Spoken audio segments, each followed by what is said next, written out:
Hello everyone, my name is Dinishi Karunaratne. Assessment Task 2 Critical and Contemporary Issues in Early Childhood Education Storytelling. I would like to acknowledge the country first.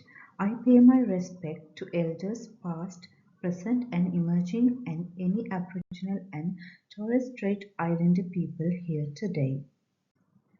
I listened to Mark Sadler's of Wiradjuri country talk about the Marambitiya Villa, which is central to Wagga Wagga, an ancient path.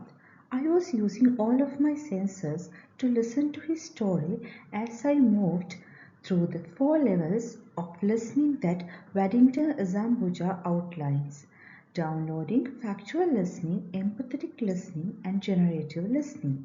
In the third stage, I empathized with Sadler's attempt to explain that rather than merely discussing the value of nature or the Murrumbidgee River's water, Aboriginal and Torres Strait Islander people have a deep and spiritual connection to the land, water, and all living things.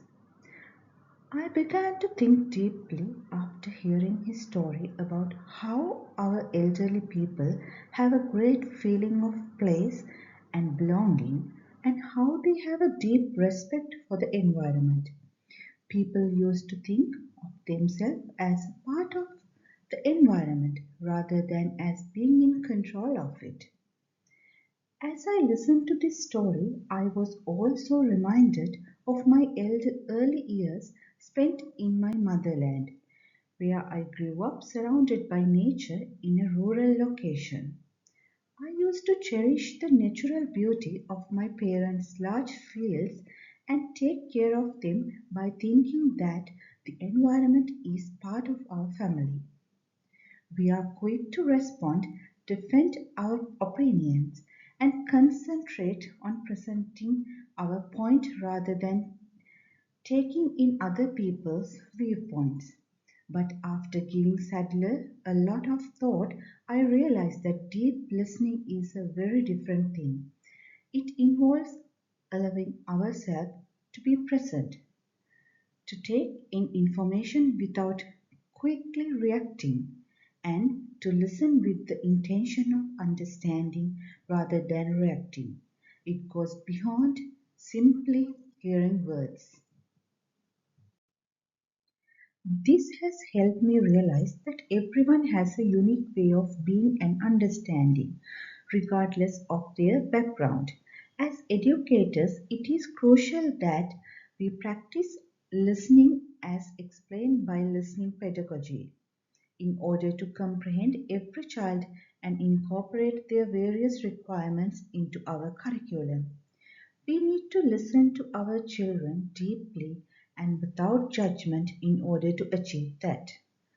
After hearing Sadler's story again and again, as someone who now lives outside of their homeland, I realized the value of belonging, connection, respecting one another, and listening to someone with a deep sense of purpose. It is crucial to establish an inclusive classroom environment by paying attention to the different needs of children and their following feelings. In order to constantly create and maintain our histories for future generations, we must network with others through our ideas, interactions, cultural influences, experiences, identities, and themes. Edward E.T.R. emphasized that genuine listening involves more than just hearing. It also entails comprehending completely without reacting right away. People reflect more and become receptive to different viewpoints when they feel heard. Deep listening practice may change leadership, relationship, and workplaces, all of which are crucial to my inclusive teaching practice. Thank you.